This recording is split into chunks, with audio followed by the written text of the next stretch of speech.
Good morning, plus one class. Today we are going to start on chapter number 6, that is the social responsibilities of business and business ethics in our business studies lecture. In this lecture, we are going to do concept of social responsibilities, definitions, the case of social responsibility, the case against social responsibility, reality of social responsibility, kinds of social responsibility, social responsibility toward different interest groups, business and environment protection, types of environment pollution, need for pollution control, way and means of pollution control, and role of business in environmental protection. Firstly, we are going to start with the introduction. In our previous chapter, we have discussed that the business cannot survive for a long time by pursuing only economic objectives. Along with the economic objectives, it must have some social objectives. In addition to earning profit, business must render services to society. Business is the most important organ of society, so it must try to strengthen the society. कहते हैं कि business जो है वो खाली अपने जो economic objective है कि प्रॉफिट अर्न करना है और अपने प्रोडक्ट्स को सेल करना है, कस्टमर की जो सेटिस्फेक्शन है, नीड्स है, उनको फुलफ़िल करना है, सिर्फ इसके साथ जो बिज़नेस लॉन्ग टर्म तक नहीं चल सकता, उसे कुछ ना कुछ सोसाइटी के वेलफेयर के लिए भी कुछ ना कुछ करना पड़ता है, कुछ सोशल ऑब्जेक्टिव्स भी पूरे करने पड़ते हैं. इसके साथ साथ along with the economic objective, इसके साथ कुछ सोशल ऑब्जेक्टिव भी उन्हें कंप्लीट करने पड़ते हैं, जैसे कि अर्निंग प्रॉफिट, बिजनेस में render service to society. Profit earn करने के साथ बिजनेस को कुछ ना कुछ सोसाइटी के वेलफेयर के लिए भी कुछ सर्विसेज जो है रेंडर करनी पड़ती हैं, देनी पड़ती हैं. Business is the most important organ of the society, so it must try to strengthen the society. Business जो है सोसाइटी का बहुत ही इंपॉर्टेंट पार्ट है, इसके बिना जो सोसाइटी हमारी वर्क नहीं कर सकती, एक्सटेंड नहीं कर सकती. सो सोसाइटी अगर सोसाइटी के वेलफेयर, सोशल वेलफेयर के लिए कोई काम करती है, सोसाइटी के वेलफेयर के लिए कोई काम करती है, तो उससे सोसाइटी का बहुत ही बेनिफिट होता है. Next is the concept of social responsibility. Social responsibility relates to the voluntary efforts on the part of businessman to contribute to social wellbeing. Social responsibility क्या है कि वॉलंटरी मतलब बिजनेस अपनी इच्छा से सोसाइटी के वेलफेयर के लिए कोई काम कर रहा है, उससे सोशल रिस्पॉन्सिबिलिटी कहा जाता है. सोशल वेलबींग के लिए कोई काम कर रहा है, कोई अच्छे चेंजेस ला रहा है सोसाइटी में, तो उसे क्या कहा जाएगा? Social responsibility. So the definition of social responsibility by Peter F. Drucker is social responsibility require manager to consider whether their action is likely to promote the public good, to advance the basic belief of our society, to contribute to its stability, strength and harmony. Social responsibility क्या है? जो manager की तरफ से जो manager करता है society के वेलफेयर के लिए अपने पब्लिक गुड्स जो है उसे प्रमोट करते हैं, या अपने जो बिलीव्स हैं, सोसाइटी के जो बिलीव्स हैं उसको कुछ एडवांस उसे कुछ एडवांस नज़रिए से दिखाने की कोशिश करते हैं, या सोसाइटी की जो स्टेबिलिटी लाने की कोशिश करते हैं, वहाँ पे शांति रखने की कोशिश करते हैं, उसको प्रमोट करते हैं, उससे सोशल रिस्पॉन्सिबिलिटी कहा जाता है. Next definition by Joseph W McGuire, that is the idea of social responsibility suppose that the corporation has not only economic and legal obligation but also certain responsibilities to society which extends beyond these obligation. इस organisation का एक business का सिर्फ यही काम नहीं है कि वो अपने लीगल और इकोनॉमिक ऑब्लिगेशंस है उसे फुलफ़िल करें, कि अपना प्रॉफिट अर्न कर लिया, अपनी लीगली जो वर्क है उसे कंप्लीट कर लिया, बल्कि उनका कुछ हद तक सोसाइटी के लिए भी कुछ रिस्पॉन्सिबिलिटी बनती है, उनके रिगार्डिंग कुछ ऑब्लिगेशंस बनती है, उनकी कुछ रिस्पॉन्सिबिलिटी बनती है कि उनके वेलफेयर के लिए भी कुछ काम करें. The case of social responsibility. Next topic is the case of social responsibility. The businessman must perform social responsibility because of the following reason. कि businessman social responsibility क्यों करता है, उसको क्या ज़रूरत है social responsibility की, वो सोसाइटी के वेलफेयर के लिए काम क्यों करे. First one is a self interest, अपने फ़ायदे के लिए. In the long run, businessmen gain by performing social responsibility.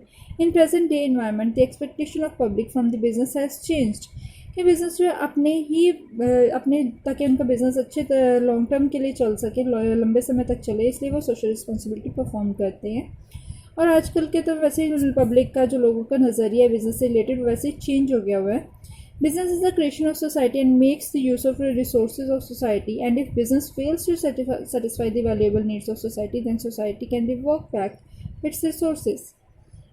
कहते हैं कि बिज़नेस जो है वो जो सोसाइटी के लिए क्रिएट करता है, सोसाइटी के लिए ही प्रोडक्ट्स एंड सर्विसेज प्रोड्यूस करता है, और वो जो प्रोडक्ट एंड सर्विसेज प्रोड्यूस कर रहा है उसके लिए जो रिसोर्सेज चाहिए वो भी सोसाइटी से ही चाहिए। पर अगर वो अपनी सोसाइटी को सेटिस्फाई नहीं कर पाता, अपने जो प्रोडक्ट्स है उससे सेटिस्फाई नहीं कर पाता, तो वो अपने रिसोर्सेज जो है ड्रॉबैक कर वापस निकाल लेते हैं और बिज़नेस को रिसोर्सेज नहीं देते। To survive and grow the society for long run the business must come in to expectation of the members of the society. Business के अपने बिज़नेस ताकि लंबे समय तक चले, इस वजह से वो सोसाइटी के एक्सपेक्टेशंस को पूरा करने के लिए सोसाइटी को उसमें इन्वॉल्व कर लेता है, उसके वेलफेयर के लिए काम करना शुरू कर देते हैं। The way society is giving to the business what is requires, the same way business must give society what it wants. जैसे ही सोसाइटी बिज़नेस को देती है जो भी उसे चाहिए, रॉ मटेरियल या जो भी सर्विसेज वगैरह उन्हें चाहिए, वो सोसाइटी उन्हें प्रोवाइड करती हैं। सेम इस तरह सोसाइटी को भी बिज़नेस को भी सोसाइटी को कुछ प्रोवाइड करना पड़ता है ताकि सोसाइटी भी जो है वो सेटिस्फाई हो सके। Next is a better environment for business. Social responsibility क्यों की जाती है? There is a better environment for business operation as social responsibility improve the quality of life results in raising standard of living, so business will get better community to conduct business. क्योंकि business में अच्छा environment provide करने के लिए जो उसके workers हैं, जो उसके एम्प्लॉयज़ हैं, उनको अच्छा इन्वायरमेंट प्रोवाइड करने के लिए बिजनेसमैन को सोशल रिस्पॉन्सिबिलिटी करनी पड़ती है। तो अब वो अपने कस्टमर्स को, अपने एम्प्लॉयज़ को, अपने वर्कर्स को कैसे सेटिस्फाई कर सकता है? उन्हें अच्छा वर्किंग कंडीशन प्रोवाइड करके, उनको सैलरीज जो है वो टाइम पे देके, time to time bonus provide करके, उनको वर्किंग कंडीशन अच्छा देके, ऐसा वो अपने बिजनेस के वर्कर्स को उनकी जो सोसाइटी है उसे प्रमोट कर सकता है, उन्हें सोशल रिस्पॉन्सिबिलिटी कर सकते हैं। Next is a public image. A business can improve its image in public by assuming social responsibility, satisfy employees, workers, customers and suppliers. Next point is public image. Business जो है अपनी image को improve करने के लिए public के सामने social responsibility करती है। वो क्या करती है कि अपने एम्प्लॉयज़ को सेटिस्फाई करती है, वर्कर्स को, कस्टमर्स को, सप्लायर्स को सेटिस्फाई करने की कोशिश करती है। The people develop faith and trust in the business assuming it's social responsibility. People जो है जो सोशल रिस्पॉन्सिबिलिटी करती है कंपनीज, उनमें उनको फेथ हो जाता है, विश्वास हो जाता है कि वो अच्छा काम कर रहे हैं, तो उन कंपनीज़ में इन्वेस्ट करना, उनके प्रोडक्ट्स परचेज करना शुरू कर देती है। ठीक है। Next point is avoidance of government interferences. Government के इंटरफेरेंसेस को अवॉइड करने के लिए भी जो कंपनीज है सोशल रिस्पॉन्सिबिलिटी करती है। कैसे? Government intervention is costly to businessmen and restrict their flexibility and freedom of making decisions. For example, customer has passed a Consumer Protection Acts to prevent adulteration, black marketing, and other anti-social practices. The social responsibility are essential to avoiding government action against the business. क्योंकि जो government के actions है, जो government के rules regulations होते हैं वो काफ़ी स्ट्रिक्ट होते हैं, और जिसकी वजह से बिज़नेस की जो फ्रीडम है, फ्लेक्सिबिलिटी है, डिसीजन मेकिंग की जो प्रोसेस है वो काफ़ी स्लो हो जाती है, उसमें काफ़ी कंट्रोल होता है गवर्नमेंट का। तो इसकी वजह से गवर्नमेंट के इन डिसीजंस को अवॉइड करने के लिए, कुछ रिलैक्सेशन लेने के लिए कंपनी जो है वो सोशल रिस्पॉन्सिबिलिटी करती है, जिससे गवर्नमेंट के जो ये एक्शंस हैं, जो उनके इंटरवेंशंस हैं, उन्हें कुछ रास्ता मिल जाए उनसे हट के काम करने के लिए। Next is a social power. A business firm has considerable social power. एक बिजनेस जो है वो उसके पास सोसाइटी की बहुत पावर होती है। It directly affect the rate of economic growth, employment opportunities, distribution of income etcetera. ये जो बिजनेसेस हैं डायरेक्टली इकोनॉमिक की ग्रोथ पे इफेक्ट करती हैं, एम्प्लॉयमेंट अपॉर्चुनिटीज़ को इंक्रीज या डिक्रीज कर सकती हैं, और इनकम को डिस्ट्रीब्यूशन उससे भी कंट्रोल करती है। Business has a corresponding responsibility towards the society. There must be a balance between the power and responsibility. जो बिजनेसेस हैं इनकी रिस्पॉन्सिबिलिटी बनती है कि सोसाइटी की तरफ, कि सोसाइटी के वेलफेयर के लिए काम करें ताकि सोसाइटी में एम्प्लॉयमेंट अपॉर्चुनिटीज़ हैं वो इंक्रीज़ हो सकें। जो डिस्ट्रीब्यूशन ऑफ इनकम है, इनकम को जो डिस्ट्रीब्यूट कर रहे हैं उसका लेवल इंक्रीज़ या डिक्रीज़ कर सकते हैं। जो रिस्पॉन्सिबिलिटी और पावर के बीच में एक बैलेंस मेंटेन करने की कोशिश करते हैं। Any imbalance opens the door of irresponsible behaviour. अगर कंपनीज जो इम्बैलेंस क्रिएट करते हैं पावर और रिस्पॉन्सिबिलिटी के बीच में, तो उनका जो सोसाइटी है और वो इररिस्पॉन्सिबल बिहेवियर से उनके साथ ट्रीट करती है। सो अपनी जो कहते हैं एक अच्छा बिहेवियर सोसाइटी से लेने के लिए वो पावर और रिस्पॉन्सिबिलिटी को बैलेंस करना उनके लिए ज़रूरी होता है। Next is the resources used for moral justification. Business has resources such as money, talents, expertise in technical areas, physical and financial resources। क्योंकि बिजनेस के पास कुछ रिसोर्सेज होते हैं जैसे कि मनी, जो कि एज ए सैलरी के रूप में अपने एम्प्लॉयज़ को, अपने वर्कर्स को देते हैं। Talents, expertise in technical areas, physical and financial resources इनके पास होते हैं। The businessman can assist government with these resources in solving problem. जो गवर्नमेंट के कुछ प्रॉब्लम्स होते हैं उन्हें सॉल्व करने के लिए बिजनेसमैन ये सभी चीज़ें जो है गवर्नमेंट को प्रोवाइड करती है। फॉर एग्जाम्पल के तौर पे आपको बता रही हैं, business can help in solving the problem of regional disparity by setting up industries in backward regions. क्या है कि जो रीजनल डिस्पैरिटीज़ हैं, जो बैकवर्ड एरियाज़ हैं, वहाँ पे कंपनीज अपनी इंडस्ट्रीज़ को एस्टेब्लिश करके, जो बैकवर्ड रीजन्स है वहाँ पे अपनी कंपनीज को एस्टेब्लिश करके उन पर्टिकुलर एरियाज़ को डेवलप करने में हेल्प करते हैं। Business can help in solving problems of unemployment by offering employment opportunities. Business जो अनएम्प्लॉयमेंट की प्रॉब्लम है उसे भी सॉल्व करने में हेल्प करते हैं एम्प्लॉयमेंट अपॉर्चुनिटीज़ को क्रिएट करके। सो बिजनेस जो है सोसाइटी के वेलफेयर के लिए, सोसाइटी की प्रॉब्लम्स को रिजॉल्व करने के लिए भी काफ़ी तरह से हेल्प करती है। Next is a contribution to the social problems. Business has created some social problems such as pollution, creation of unsafe workplace, discrimination, etc. क्या है कि बिजनेस में काफ़ी तरह की सोशल प्रॉब्लम्स जो है वो अराइज होती है, जैसे कि पोल्यूशन अराइज हो जाता है वर्कर्स के लिए, अनसेफ वर्क प्लेस क्रिएट होते हैं, डिस्क्रिमिनेशन, भेदभाव वगैरह लोगों के बीच में होना शुरू हो जाता है। देयर इज सम, तो इन प्रॉब्लम्स को रिमूव करने के लिए there is a moral argument that business has an obligation to help in solving social problems because it helped in creating those or in perpetuating those problems। क्या business का ये भी responsibility बनती है, क्योंकि वो प्रॉब्लम अराइज कर रही है तो उन प्रॉब्लम्स को सॉल्व भी करें।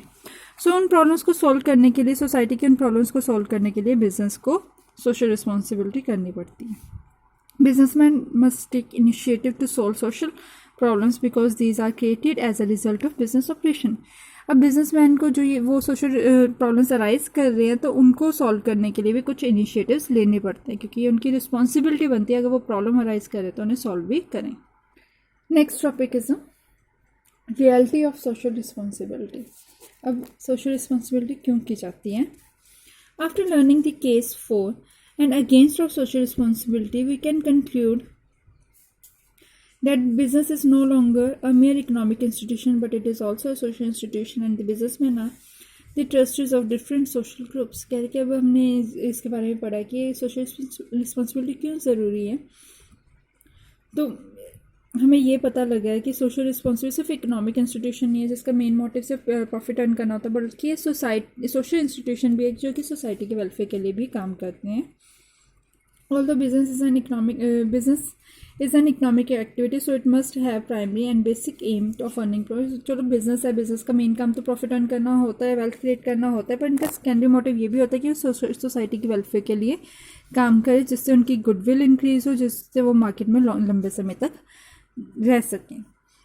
The main reason and factors which have forced businessmen to consider their responsibility towards society। कह रहे कि इसके मेन कारण क्या है कि सोसाइटी के वेलफेयर के लिए उन्हें काम करना पड़ता है, सोशल रिस्पॉन्सिबिलिटी करनी पड़ती है। That is a threat of public regulation. Government is expected to perform for the welfare of state, so they have to take care for all the section of the society. क्या है कि government को अपनी society के welfare के लिए society के हर एक सेक्शन का ध्यान रखना पड़ता है। Whenever business firm are behaving social irresponsible manner, action is taken to regulate their activities and safeguard interests। So this threat of the public regulation is one thing which forces businessmen to follow social responsibility। क्योंकि कोई business है वो illegal work करता है, irresponsible manner से कोई society में काम कर रहा है, तो उन जो इररिस्पॉन्सिबल तरीके से जो काम कर रहा है उसे रोकने के लिए गवर्नमेंट को कोई ना कोई स्टेप उठाना पड़ता है ताकि वो सोसाइटी को किसी भी तरह का हार्म ना हो। तो इस गवर्नमेंट की जो रेगुलेशंस है, गवर्नमेंट की जो पब्लिक रेगुलेशंस है या गवर्नमेंट की जो इंटरफेरेंस है उसे रोकने के लिए कंपनी खुद ही सोसाइटी के वेलफेयर के लिए कोई ना कोई काम कर देती है। Next is pressure of labour movements. Nowadays, even labor in our country is getting organized and they are far more educated. Labor movements are also force the business enterprises to take care of welfare of labor and reward them for their efficiency. कह रहे कि आजकल की labour तो काफ़ी पढ़ी लिखी है, काफ़ी एजुकेटेड है, और इनके जो मूवमेंट्स हैं लाइक कि वो स्ट्राइक ना कर दें या फिर वो लॉकडाउन ना कर दें या फिर बिजनेस जो प्रोडक्शन है उससे किसी भी तरह का हार्म ना हो लेबर से, इस तरह के जो तरीके हैं लेबर जो बिज़नेस को हार्म करती है, इनसे बचने के लिए भी जो बिजनेसेस हैं वो लेबर की वेलफेयर के लिए, वर्कर्स की वेलफेयर के लिए, एम्प्लॉयज़ की वेलफेयर के लिए कोई ना कोई काम करती रहती है, उसे भी सोशल रिस्पॉन्सिबिलिटी कहा जाता है. Next is the impact of consumer consciousness. Development of mass media education has made consumer aware of their right. क्या कि आजकल क्योंकि मास मीडिया काफ़ी इंक्रीज़ हो चुका है, लोगों को इसके बारे में काफ़ी जानकारी है, कस्टमर्स काफ़ी अवेयर हो चुके हैं अपने राइट्स के लिए, एजुकेशन काफ़ी पढ़े लिखे हैं, उनको नॉलेज काफ़ी हो गई है. In present day market the customer is considered as a king. और कस्टमर को आजकल के टाइम पे कस्टमर को किंग भी कहा जाता है. So when business organisation have to started customer oriented policy. So इस चीज़ के लिए भी बिजनेसेस को कस्टमर को ध्यान में रखते हुए ये सारे काम करने पड़ते हैं, कस्टमर के वेलफेयर के लिए ही सारी एक्टिविटीज़ परफॉर्म करनी पड़ती है. Next is a development of social standard for business. Today business no longer an institution to mint money only. क्या कि आजकल से बिजनेसेस का काम सिर्फ यही नहीं है कि पैसे अर्न करना है और अपने वेल्थ इंक्रीज़ करनी है, बल्कि आजकल के अकॉर्डिंग जो बिज़नेस का मेन मोटिव यही है कि सोशल वेलफेयर करना, सोसाइटी के लिए कुछ नए स्टैंडर्ड्स मेंटेन करने हैं. सिर्फ बिजनेस में प्रॉफिट अर्न करना नहीं है, बल्कि सोसाइटी की ऑब्लिगेशंस को पूरा करना भी इसका मेन मोटिव बन चुका है. Next is the development of business education. अब बिज़नेस में पहले तो ये होता था कि उन्होंने पर्सनस को हायर किया, एम्प्लॉयज़ को हायर किया और उनकी नॉलेज के अकॉर्डिंग उनसे बेनिफिट ले लिया. पर आजकल का क्या सिस्टम चल रहा है कि कंपनीज उन्हें एजुकेट भी करती है, उन्हें ट्रेनिंग प्रोवाइड करती है अपने एम्प्लॉयज़ को, उन्हें डेवलपमेंट सर्विसेज प्रोवाइड करती है ताकि जो एम्प्लॉयज़ हैं वो भी लंबे समय तक कंपनी में बने रहें, लंबे समय तक एक ही कंपनी में काम करें, ताकि कंपनी का जो भरोसा है एम्प्लॉयज़ पे और एम्प्लॉयज़ का जो भरोसा है कंपनी पे वो ना टूटे. Next is a relationship between social interest and business interest. अब पहले बिजनेस इंटरेस्ट होता था सिर्फ मनी अर्न करना, प्रॉफिट अर्न करना, और सोसाइटी का इंटरेस्ट होता था उनका वेलफेयर हो. पर आजकल क्या है, इन दोनों को इकट्ठा कर दिया गया है, सोशल इंटरेस्ट और बिजनेस इंटरेस्ट को जोड़ दिया गया है, और इसका मेन यही हो गया है कि कंपनी प्रॉफिट अर्न करते हुए ही सोसाइटी के वेलफेयर के बारे में सोचे और लॉन्ग टर्म बेनिफिट्स जो है बिजनेस को उसके साथ होते रहे. Next is the development of professional managerial classes. Today ownership is separated from management. जो ऑनरशिप है वो मैनेजमेंट से अलग है. प्रेजेंट डेज में जो प्रोफेशनल मैनेजर्स हैं have all together different attitude towards the social obligation as compare to the attitude of honor manager. Professional manager prefer to multiple goals rather than sticking on individual goal of profit maximization. लेकिन आजकल जो professional manager है उनका पहले motive होता था सिर्फ और सिर्फ प्रॉफिट अर्न करना. उन्हें भी आजकल यही सिखाया जा रहा है कि प्रॉफिट अर्न करने के साथ साथ वो सिर्फ एक ही मोटिव की तरफ ध्यान ना दे, बल्कि कई मोटिव्स की तरफ ध्यान दे, सोसाइटी की तरफ भी ध्यान दे, और अपने एम्प्लॉयज़, अपने वर्कर्स, अपने जो उनके साथ को वर्कर्स काम कर रहे हैं या फिर जो उनके अंडर वर्क कर रहे हैं, जो उनके सुपीरियर सबॉर्डिनेट्स हैं, उन सब के वेलफेयर का भी ध्यान दें. Next is the social responsibility towards different interest group. अलग अलग इंटरेस्ट ग्रुप के अलग अलग इंटरेस्ट ग्रुप जो अलग अलग ग्रुप्स की तरफ सोशल बिजनेस की क्या सोशल रिस्पॉन्सिबिलिटी बनती है.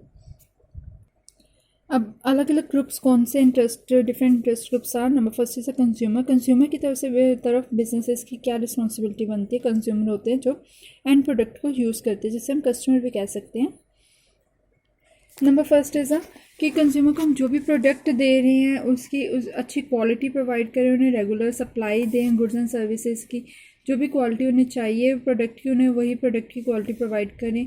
कस्टमर को प्रोडक्ट के बारे में एजुकेट करें, उन्हें बताएं कि हमने प्रोडक्ट कैसे यूज़ करना है, उसके प्रोडक्ट के क्या फ़ीचर है, उनकी जो एडवर्टाइजमेंट है वो भी सही एडवर्टाइजमेंट दें और सही से सारा बिज़नेस करें.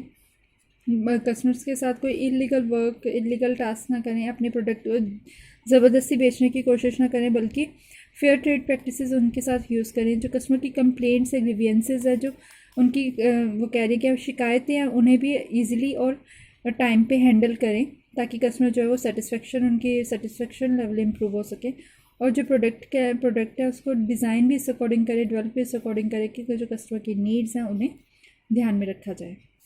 Next is a responsibility towards employees के टुवार्ड्स क्या रिस्पॉन्सिबिलिटी है कि उन्हें फेयर कंपनसेशन मतलब कि जो भी वो हमें काम दे रहे हैं, कंपनी को काम दे रहे हैं company.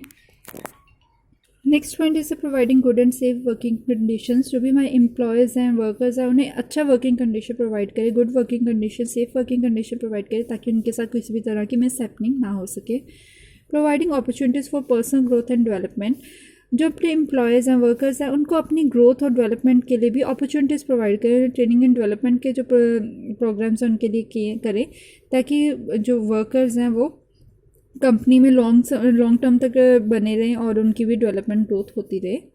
To develop a sense of belongingness मतलब कि जो उनके साथ जुड़े हुए हैं उनको भी साथ में डेवलप करना है। लाइक उनके बच्चों को फ्री एजुकेशन देनी शुरू कर देनी है, या फिर उन्हें कुछ हेल्प, फाइनेंशियली हेल्प या कुछ बोनस वगैरह दे के उनके बिलोंगिंगनेस, जो उनसे जुड़े हुए लोग हैं, उनकी भी हेल्प हो जाती है। To provide incentives and services like housing, medical insurance, retirement benefits etcetera. उन्हें अलग अलग तरह से इंसेंटिव प्रोवाइड करनी, सर्विसेज प्रोवाइड करनी, जैसा हाउसिंग सर्विसेज दे देते हैं कि जो उनके टॉप मैनेजमेंट वाले या लोग हैं उनको हाउसेस वगैरह जो अपार्टमेंट्स है वो प्रोवाइड कर दिए जाते हैं। जो वर्कर्स हैं उन्हें लो कॉस्ट अपार्टमेंट्स प्रोवाइड कर दिए जाते हैं। मेडिकल सर्विसेज दी जाती हैं, उनकी वर्क इंश्योरेंस करवाई जाती है कि अगर उनके वर्क प्लेस पे कोई एक्सीडेंट हो जाता है तो उन्हें कंपनी की तरफ से उन्हें पे किया जाएगा, एटसेट्रा। ये सारे बेनिफिट्स उन्हें दिए जाते हैं। Next is a responsibility towards the owner, share holders and investors. जो कंपनी के ऑनर हैं, शेयर होल्डर्स हैं, इन्वेस्टर्स हैं, उनकी तरफ क्या रिस्पॉन्सिबिलिटीज़ होती हैं।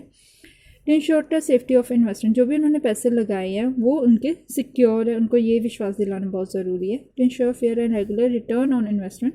जो भी उन्होंने इन्वेस्टमेंट किया उस पर रेगुलर उन्हें रिटर्न देनी चाहिए, फेयर रिटर्न देनी चाहिए।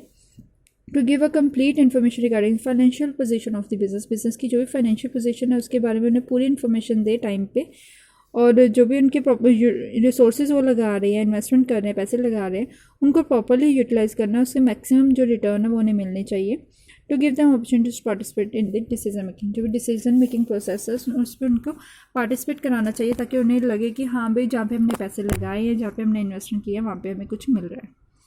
गवर्नमेंट के टुवर्ड्स उनकी क्या रिस्पॉन्सिबिलिटी बनती है कि जो भी रूल्स रेगुलेशंस हैं, लॉज हैं, उन्हें ना तोड़ें, टैक्स और ड्यूटीज़ जो है वो टाइम पे करें, सोसाइटी के प्रॉब्लम को सॉल्व करने में हेल्प करें, जो भी फेयर डीलिंग्स है उसे अडॉप्ट करें, कस्टमर्स के साथ कोई किसी भी तरह का भेदभाव ना करे, कोई भी तरह की अनफेयर ट्रेड प्रैक्टिसेस यूज़ ना करे जिससे कंट्री में कंपनी की रेपुटेशन जो है वो ख़राब हो सके। और जो प्लानिंग है, इन्वेस्टिगेशन, एडमिनिस्ट्रेटिव एक्टिविटीज़ है गवर्नमेंट की, उसमें भी कॉपरेट करें। Next is a community. जो हमारी सोसाइटी है, कम्युनिटी है, उसके टुवर्ड्स क्या उनकी रिस्पॉन्सिबिलिटी बनती है कि वो इन्वायरमेंट को प्रोटेक्ट करें, किसी भी टाइप का पोल्यूशन जो है वो ना राइज होने दें, नई एम्प्लॉयमेंट अपॉर्चुनिटीज़ रेज करें, नेशनल इंटीग्रेशन को प्रमोट करें, इम्प्रूवमेंट, लोकल एरियाज़ की इम्प्रूवमेंट करें, अच्छे वहाँ पे जैसा कोई बिज़नेस है तो बाहर पानी की टैंक लगा सकते हैं, इलेक्ट्रिसिटी प्रोवाइड करवा सकते हैं, अपने जो एरियाज़ हैं वहाँ पे इलेक्ट्रिसिटी आ जाएगी तो उसकी वजह से क्या होगा, सोसाइटी में भी इलेक्ट्रिक कट्स जो है, पावर कट्स जो है वो नहीं लगेंगे। Next is a weaker section. जो सोसाइटी के है, सोसाइटी के जो वीकर सेक्शन हैं उनको भी हेल्प करें, जो इकोनॉमिक स्टेबिलिटी प्रोवाइड करे। इकॉनमी में जो अनस्टेबल हो जाती है कि मतलब प्राइजेस काफ़ी ज़्यादा राइज हो जाते हैं, कई बार प्रोडक्ट की सप्लाई की शॉर्टेज हो जाती है, तो जो इकोनॉमिक अनस्टेबल हो जाती है उससे स्टेबिलिटी प्रोवाइड करें और सोशल कल्चरल वैल्यूज़ को भी प्रमोट करें। Next is a responsibility towards suppliers होते हैं जो गुड्स वगैरह की सप्लाई करते हैं कंपनी को, रॉ मटेरियल की सप्लाई करते हैं, तो उनकी तरफ क्या रिस्पॉन्सिबिलिटी बनती है कि सप्लायर्स को पेमेंट वो टाइम पर करें, जो फेयर डीलिंग्स है सप्लायर्स के साथ उसे अडॉप्ट करें, अनफेयर डीलिंग्स ना करें।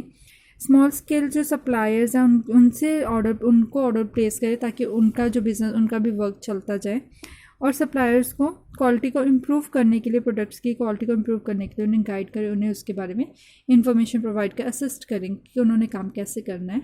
After that next topic is business and environment protection. Business और एनवायरनमेंट प्रोटेक्शन क्या इनका आपस में लिंक है। The greatest problem that industries and businessmen are creating is that of population. The absence of effective legal control system has also encouraged many air and water polluting industries being set up in the urban areas. क्योंकि legal control का कम होने की वजह से, उनके absence की वजह से काफ़ी तरह की इंडस्ट्री जो है एयर और वाटर को पोल्यूट करने वाली वो अर्बन एरियाज़ में लग रही हैं. तो government is taking major to move large industry from urban areas to small and medium scale industry are still existing in the urban areas. क्योंकि बड़ी जो इंडस्ट्रीज़ हैं, लार्ज स्केल इंडस्ट्रीज़ है, उनको मूव करने की कोशिश कर रही हैं, शहर से बाहर मूव करने की कोशिश करते हैं ताकि जो एरिया है अर्बन एरिया वो इफेक्टिव ना हो. पर फिर भी स्मॉल और मीडियम स्केल इंडस्ट्रीज अभी भी वहाँ पे हैं. Their emission are seriously affecting the health of the workers, local resident. This damage the environment has contributed increase in the disease and disaster. पर फिर भी इसकी वजह से जो स्मॉल और मीडियम स्केल इंडस्ट्रीज वहाँ पे हैं उसकी वजह से वर्कर्स की हेल्थ पे असर पड़ता है, लोकल रेजिडेंट की हेल्थ, जो वहाँ पे लोग आसपास रह रहे हैं उनकी हेल्थ पे असर पड़ता है, बीमारियाँ फैल रही हैं, काफ़ी तरह की डिसीजेज इंक्रीज हो रही है, डिजास्टर्स होते हैं. अब इन्वायरमेंट पोल्यूशन के क्या कारण है? Causes of environmental pollution. Pollution can be defined as injection of harmful substances into the environment. Pollution क्या है कि जो हार्मफुल सब्सटेंसेज हैं उनका इन्वायरमेंट में आना उसे पोल्यूशन कहा जाता है. जैसे कि एयर पोल्यूशन में जब गलत गैसेज इंजेक्ट हो जाती हैं तो उसकी वजह से एयर पोल्यूट हो जाती है, जिसकी वजह से हमारी ओजोन लेयर जो है एटमॉस्फेयर की उसमें भी शेक होने शुरू हो गए हैं, फटनी शुरू हो गई है, और जो अल्ट्रा वायलेट रेज है वो अर्थ पे डायरेक्टली आनी शुरू हो गई हैं. इसका मेन कारण क्या है? ओजोन लेयर का मेन कारण फटने का क्या है? स्मोक, धुआं. जो कंपनीज, जो वो फैक्ट्री से धुआं डायरेक्ट निकल के इन्वायरमेंट पे मिक्सअप हो जाता है. केमिकल्स जो कि फैक्ट्रीज द्वारा छोड़ा जाता है. स्मोक जो कि व्हीकल के द्वारा भी छोड़ा जाता है. इसके इन सब की वजह से जो एयर पोल्यूशन है वो अराइज होता है, और इसके साथ क्या रिजल्ट आता है कि हमें सांस लेने में प्रॉब्लम आती है. Next is a water pollution. Water pollution कैसे होता है? कई बार हम क्या करते हैं कि जो भी कंपनीज़ है या फैक्ट्रीज़ हैं वो केमिकल्स को पानी में डंप कर देती है, अदर वेस्ट जो है वो रिवर्स, लेक्स में डंप कर देते हैं, जिसकी वजह से फैक्ट्री का जो गंद है, जो गंदा मटेरियल होता है वो रिवर्स, स्ट्रीम्स वगैरह को पोल्यूट कर देती हैं, और जिसकी वजह से वाटर भी पोल्यूट हो जाता है. Next is a land pollution. Land pollution का क्या कारण है कि हम खड्डे खोद के, ज़मीन में खड्डे खोद के मिट्टी निकाल के वहाँ पे जो फर्टाइल लैंड है वहाँ पे हम गलत चीज़ें डंप कर देते हैं. टॉक्सिक वेस्ट जो है, जो जहरीले पदार्थ हैं उन्हें हम डंप कर देते हैं, जिसकी वजह से एग्रीकल्चर लैंड है, फर्टाइल लैंड है, वो भी एग्रीकल्चर के लिए फर्टाइल नहीं रहती, अनफिट हो जाती है. There are two aspect of land pollution. Land pollution दो तरह से होता है. One is how to improve the quality of land which is already damage, and second how to check further contamination of land. कि दो aspect है land pollution के. हम जो अभी लैंड डैमेज हो चुकी है उसे कैसे इम्प्रूव करें, और सेकेंड है कि फर्दर हम लैंड को कैसे, उसकी जो कंटेमिनेशन है, जो उसकी रेगुलर इम्प्योर होती जा रही है, उसे कैसे ठीक कर सकें. In order to check the land pollution, method of solid waste disposal are used. The combustible waste are also separated and are used as fuel in industrial boilers. क्या है कि इन पोल्यूशंस को रिमूव करने के लिए, कम करने के लिए क्या किया जाता है? वेस्ट, जैसा कि अब हम ये रेगुलर भी देख सकते हैं कि हमें ऐड वगैरह दी जाती है, टीवीज़ में भी बताया जाता है, एडवर्टीजमेंट भी दी जाती है कि सॉलिड वेस्ट को अलग करो, लिक्विड वेस्ट को अलग करो, जो सिरिंजेस है या जो तीखी चीज़ें हैं उनको अलग से डिस्पोज करो, ताकि जो आपका सॉलिड वेस्ट है उसका अलग से यूज़ कहीं पे किया जा सकता है. अगर कांच वगैरह कुछ टूटा हुआ है तो वो अलग से उसे यूटिलाइज़ किया जा सके. टूटे हुए कांच को फैक्ट्री में बेच के दोबारा से उससे कुछ न्यू प्रोडक्ट्स बनाए जा सके, ताकि जो वेस्ट मटीरियल्स को उसका रीयूज़ किया जा सके. Next is a need for pollution control. Pollution control की क्यों ज़रूरत है? पोल्यूशन आजकल बहुत ही सीरियस प्रॉब्लम हो चुकी है. ये हमारे इन्वायरमेंट को बहुत ही ज़्यादा स्पॉइल कर रही है, जिसकी वजह से सांस लेने में प्रॉब्लम आती है, पानी भी अनफिट हो जाता है, लैंड भी अपनी फर्टिलिटी जो है वो लूज़ कर रही है. सो क्या ज़रूरत है पोल्यूशन को कंट्रोल करने के लिए? Number first is to ensure the safety. Due to environmental pollution and smoke is the visibility is reducing. क्योंकि पोल्यूशन की वजह से, धुएँ की वजह से हम एक जगह से दूसरी जगह भी विजिबल नहीं कर पाते, अच्छे से नहीं देख पाते. Due to poor visibility, there are more chance of accidents of automobiles on highways, and poor visibility can be hazardous for the landing and taking of the aeroplanes. क्योंकि अगर वही विजिबिलिटी अच्छी नहीं होगी तो हाईवेज़ पे एक्सीडेंट के chances, cars bikes वगैरह के एक्सीडेंट के चांसेस है वो इंक्रीज़ हो जाएंगे, और इवन जो एयरप्लेन्स एरोप्लेन्स हैं उनकी लैंडिंग और टेकिंग में भी प्रॉब्लम आ सकती है। To reduce the number of accident there must be check of pollution so that visibility can be improved. So इन एक्सीडेंट्स के नंबर को रिमूव करने के लिए, ताकि हमारे एक्सीडेंट्स कम से कम हो, तो विजिबिलिटी को इम्प्रूव करने के लिए जो पोल्यूशन है उसे चेक करना पड़ता है, उसे कंट्रोल करने की ज़रूरत है। Next is the economic losses. Air pollution is blackening the building, water pollution is affecting the sea life and land pollution affecting the fertility of land. के एयर पोल्यूशन से बिल्डिंग्स जो है वो ख़राब होनी शुरू हो गई हैं, वाटर पोल्यूशन से सी लाइफ जो है, समुद्री के जो सी क्रिएचर्स हैं उनकी लाइफ पे इफ़ेक्ट पड़ता है, सी पे इफ़ेक्ट पड़ता है, और लैंड पोल्यूशन से जो लैंड की फर्टिलिटी है वो डिक्रीज़ हो जाती है। All these are bringing heavy economic losses for a country. क्या है कि इन सब चीज़ों से हमारी इकॉनमी काफ़ी लॉसेस हो रहे हैं। For example Taj Mahal is losing its beauty due to pollution. कि ताजमहल जो कि वाइट कलर का था, संगमरमर से बना हुआ था, एक स्टोन होता है संगमरमर, उससे बना हुआ है, क्योंकि उसकी भी जो ब्यूटी है वो ख़त्म होने आ रही है, आगे से कम हो गई है। It is the great economic loss of our country. यह हमारी कंट्री के लिए बहुत ही बड़ा लॉस है, क्योंकि ये एक विजिटिंग प्लेस है जहाँ पे नंबर ऑफ़ पीपल्स जो फॉरेन कंट्री से आते, विजिटर्स आते हैं, वो देखने जाते हैं। अगर वो ब्यूटी, ताजमहल की ब्यूटी ही कम हो जाएगी तो फॉरेन कंट्री से जो आ रहे हैं, विजिटर्स आ रहे हैं, तो यहाँ पे आके उसे देखने नहीं जाएंगे, जिससे वहाँ के लोगों का जो वर्क है वो इफ़ेक्ट करेगा। Next is to maintain the natural beauty. The pollution is having direct impact on the natural beauty. The natural beauty consists of mountain, rivers, trees, etc., land, etc. क्या कि pollution से natural beauty काफ़ी effect पड़ती है, जो mountains है, rivers है, trees है, इन सब पे काफ़ी इफेक्ट पड़ता है। pollution इन सभी को इफेक्ट कर रही है। Instead of adding to beauty, the polluted rivers and streams are spreading fall order. क्या है कि इनकी ब्यूटी को इम्प्रूव करने की बजाय हम क्या करते हैं, इसमें गंदा सामान फेंक देते हैं, गंदी चीज़ें फेंक देते हैं, जिसकी वजह से रिवर्स पोल्यूट हो जाती है, स्ट्रीम्स पोल्यूट हो जाता है, और ये गंदी स्मेल्स इनसे आनी शुरू हो जाती है। बिल्डिंग्स जो है, मॉन्यूमेंट्स हैं, इनकी ब्यूटी भी ख़राब हो रही है। ये सफ़ेद से इनका जो कलर है, इतना ब्राइट कलर था, वो डल होना शुरू हो गया हुआ है। To ensure the healthy life, अब हम लोगों की बात करें तो लोगों में पोल्यूशन की वजह से काफ़ी तरह की डिसीज़ेज़ जो हैं वो इंक्रीज़ होनी शुरू हो गई है। Heart problem, lungs problem, cancer जैसी प्रॉब्लम्स आजकल मेन हो गई हैं, कॉमन हो गई हैं कि ये प्रॉब्लम हर किसी को हो रही है। लिवर प्रॉब्लम्स हो गई, किडनी प्रॉब्लम्स हो गई, जिसका मेन कारण सिर्फ और सिर्फ पोल्यूशन है। Next is to lead a comfortable life. अपनी कंफर्टेबल लाइफ को जीने के लिए जो नॉनसेंस है, जो इनकन्वीनियंस पोल्यूशन की वजह से क्रिएट हो रही है, हमें उसे रिमूव करना चाहिए। इवन पानी इतना गंदा हो गया है कि फ़िशेस जो हैं, जो वहाँ पे फ़िशेस है, उनका रहना मुश्किल हो गया। जो हम फिशिंग करते हैं, स्विमिंग करते हैं, पानी में जाके स्विमिंग करते हैं, वो भी इम्पॉसिबल हो रहा है। पानी की एयर पोल्यूशन की वजह से हमारी आइज़ जो हमेशा इरिटेट होती रहती है, ड्राइनेस आ जाती है आइज़ में, ब्रीदिंग की प्रॉब्लम आ रही है, सांस लेने की प्रॉब्लम आ रही है, हमेशा खांसी लगी रहती है। तो इन चीज़ों को अवॉइड करने के लिए भी पोल्यूशन को कंट्रोल करना ज़रूरी है।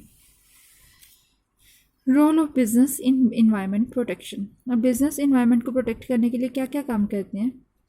Making the eco friendly techniques of production. जो प्रोडक्शन टेक्निक्स है उसे इको फ्रेंडली कर ले ताकि इन्वायरमेंट में कोई भी असर ना हो। रिसाइकलिंग इंडस्ट्रियल वेस्ट, जो भी इंडस्ट्रियल वेस्ट जो पानी में छोड़ते हैं, हवा में छोड़ते हैं, या लैंड में डंप करते हैं, उन्हें रिसाइकल करके उनसे कुछ और प्रोडक्ट जो है वो प्रोड्यूस किए जाएँ। Treating the waste through technology before discharging them into the water और डंपिंग ऑन द लैंड। क्या कि जो वेस्ट मटेरियल है उन्हें इस अकॉर्डिंग टेक्नोलॉजी में यूज़ किया जा सके कि उन्हें पानी और लैंड में डंप करने की ज़रूरत ही ना पड़े। Participating eco friendly activities such as plantation of tree, cleaning rivers and ponds. हमें कुछ इको फ्रेंडली एक्टिविटीज़ में पार्टिसिपेट करना चाहिए, जैसे कि न्यू ट्रीज़ लगाना, ट्रीज़ को प्लांट करना, रिवर्स को क्लीन करवाना चाहिए, पॉन्ड्स वगैरह को क्लीन करवाना चाहिए। Making use of eco mark by producing eco friendly products. क्या है कि हमें जो इको फ्रेंडली प्रोडक्ट्स प्रोड्यूस करने चाहिए, और जो इको फ्रेंडली प्रोडक्ट्स हैं उन पे इको मार्क लगाना चाहिए ताकि हमें पता लग सके कि हमने कौन से प्रोडक्ट को यूज़ करना है। Abiding by the bylaws and policy formed by the government. जो गवर्नमेंट की पॉलिसीज, रूल्स, रेगुलेशन जो इन्वायरमेंट को ठीक रखने के लिए गवर्नमेंट रूल्स रेगुलेशन बनाती है, हमें उन्हें फॉलो करना चाहिए, उन्हें तोड़ना नहीं चाहिए। Spreading awareness among the general people regarding the importance of eco-friendly techniques and products. जो भी इको फ्रेंडली प्रोडक्ट्स हैं, टेक्निक्स है, उसके बारे में जनरल पब्लिक को भी अवेयरनेस पर प्रोवाइड करनी चाहिए, स्प्रेड करनी चाहिए, ताकि वो भी इको फ्रेंडली प्रोडक्ट्स को यूज़ करें, इको फ्रेंडली टेक्निक्स को यूज़ करें. By this, our chapter is completed. Next part is our business ethics, that is a part of syllabus anymore. So go through this chapter, and if you have any problem, we will discuss in our next Zoom meeting. Thank you.